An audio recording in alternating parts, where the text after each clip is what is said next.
एक लड़की थी जो अपने बूढ़े पिता की आजादी के लिए चिंतित थी। एक दिन उसे खबर मिली कि उसी जाति के कुछ लोग उस पर और उसके परिवार पर वार कर रहे हैं और उसे गद्दार ठहराना चाहते हैं। उसी समय राजा उसके घर पर पहुंचा और उसने लड़की से हाथ मिलाने का प्रस्ताव रखा। राजा ने कहा, तुम हमारे साथ आ जाओ, हम पूरा देश अपने कब्जे में कर लेंगे, इसके बदले मैं तुम्हारे पिता को आजाद करवा दूंगा। लड़की ने राजा का साथ देने से साफ मना कर दिया। गुस्से में राजा के लोग उस पर हमला कर दिए। इसी दौरान एक योद्धा ने उसके ऊपर जहरीला पदार्थ डाल दिया, ऐसा विष जिसे मात्र 3 दिनों में किसी की भी जान लेनी थी। लड़की के मित्रों ने भी उसकी मदद नहीं की क्योंकि वे पहले ही राजा के साथ जा चुके थे।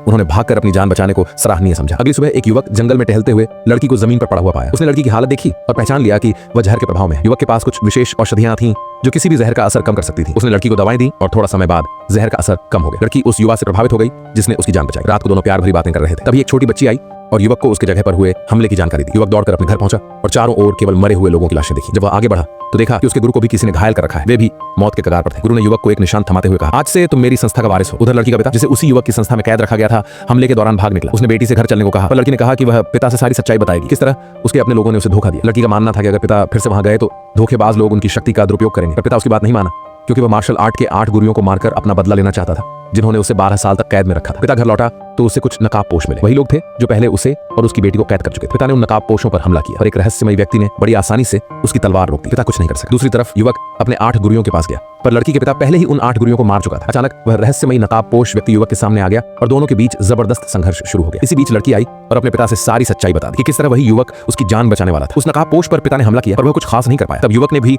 नकाब हटाने की कोशिश की। असल में वह नकाबपोश उसका पुराना साथी था जो क्रूर राजा के साथ मिल गया था। लड़की के पिता को समझ आ गया कि वह उसी आदमी को आसानी से नहीं मार पाएगा।